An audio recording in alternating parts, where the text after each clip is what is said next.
Baik pemirsa TVR Parlemen, saat ini saya sudah berada di depan ruang rapat Komisi 4 DPR RI. Dan kali ini kita akan membahas terkait asuransi petani, di mana kita akan menghadapi masa musim penghujan yang akan mempengaruhi dari hasil pertanian para petani. Baik, bagaimana tanggapan DPR mengenai hal tersebut? Saat ini saya sudah bersama dengan Bapak Ansi Lema, beliau merupakan salah satu anggota dari Komisi 4 DPR RI. Selamat pagi menjelang siang, Pak. Selamat pagi. Ya, bagaimana kabarnya, Pak? Baik. Kemudian untuk terkait hal tersebut, bagaimana tanggapan Bapak? Ya, yang pertama saya ingin mengatakan bahwa Indonesia ini negara yang disebut sebagai supermarket bencana. Bisa bencana apa saja. Dan itu salah satu dampaknya adalah bisa berakibat kepada gagal panen. Bukan cuma gagal panen, tetapi juga alat-alat mesin pertanian rusak, terus kemudian juga mungkin ternak itu juga akhirnya hanyut dan seterusnya.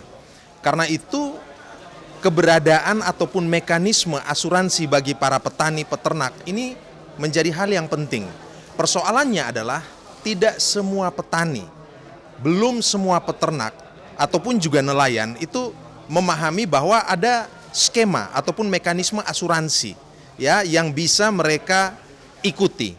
Jadi pada kesempatan ini juga Komisi 4 tentu ingin mendorong kementerian terkait ya sebagai mitra kerja dalam aspek pertanian dan peternakan ada Kementerian Pertanian ya perlu melakukan sosialisasi, melakukan edukasi dan juga literasi terkait dengan apa manfaat dari asuransi bagi para petani dan peternak ini.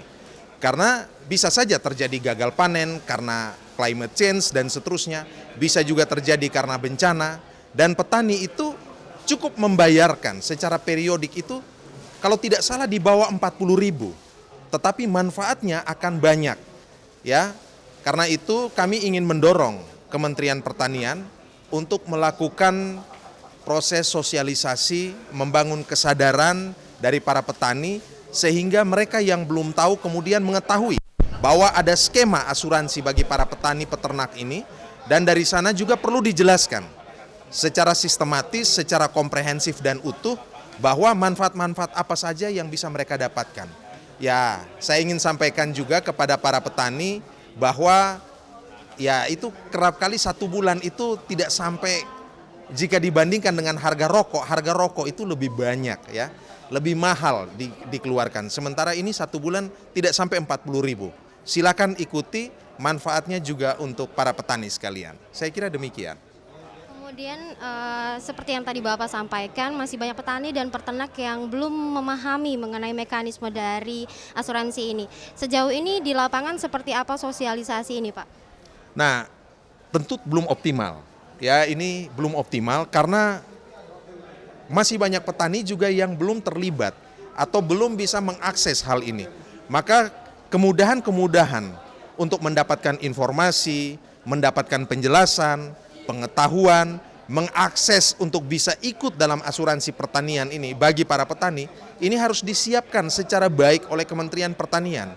Ya, perlu juga membangun sinergi, koordinasi, dan kerjasama juga dengan dinas-dinas pertanian ataupun juga ketahanan pangan di tingkat daerah ya, baik skala provinsi, kabupaten, kota ini perlu dilakukan. Sehingga kemudian para petani ini dimudahkan. Ya, saya ingin mengatakan bahwa mungkin perlu diberdayakan juga peran para penyuluh ini. Para penyuluh ini yang setiap saat berjumpa dengan petani, mereka bisa dimanfaatkan, dioptimalkan untuk menjelaskan apa yang menjadi manfaat dari para asuransi pertanian ini bagi para petani. Kemudian yang terakhir ini terkait harapan Bapak untuk para petani dan juga peternak di Indonesia seperti apa, Pak? Ya, harapannya ya petani dan peternak Indonesia ini semakin berdaya. Tetapi baru semakin berdaya kalau negara itu sungguh hadir bagi para peternak dan petani. Ya, jadi bicara pertanian ya, itu bicara hidup dan matinya suatu bangsa. Orientasi kita bukan cuma sekedar pada ketahanan pangan, tetapi lebih jauh dari itu pada kemandirian dan bahkan kepada kedaulatan pangan. Nah, dalam konteks ini kemudian para petani kita ini harus mendapatkan keberpihakan yang kuat, pemberdayaan kepada mereka. Mereka juga harus didukung dengan alat-alat mesin pertanian, pupuk yang tersedia pada tepat waktu, pupuk yang juga mudah diakses, benih-benih berkualitas ya, Nah, ini semua harus diberikan kepada mereka. Sehingga mulai dari hulu sampai ke hilir ini merupakan suatu proses yang saling kait-mengait, terintegrasi. Dan jangan lupa, saya ingin menegaskan bahwa petani itu bisa sukses kalau penyuluh itu memainkan peran secara optimal. Kenapa penyuluh? Ya penyuluh itu sering saya katakan, penyuluh itu adalah kaki tangan, otak, mata, telinganya Kementerian Pertanian dan juga Pertanian Indonesia. Penyuluh yang setiap saat turun ke lapangan melihat apa yang menjadi persoalan, kebutuhan dan permasalahan, mendengar apa aspirasi yang muncul dari para petani.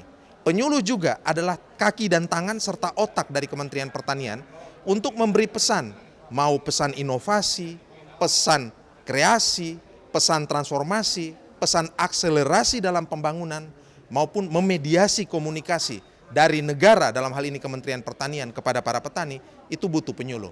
Tetapi penyuluh yang berdaya, penyuluh yang bisa memainkan peran ini, pertama-tama ya penyuluh ini harus sejahtera dulu. Selain sejahtera, penyuluh ini kapasitasnya, ya kompetensinya harus ditingkatkan.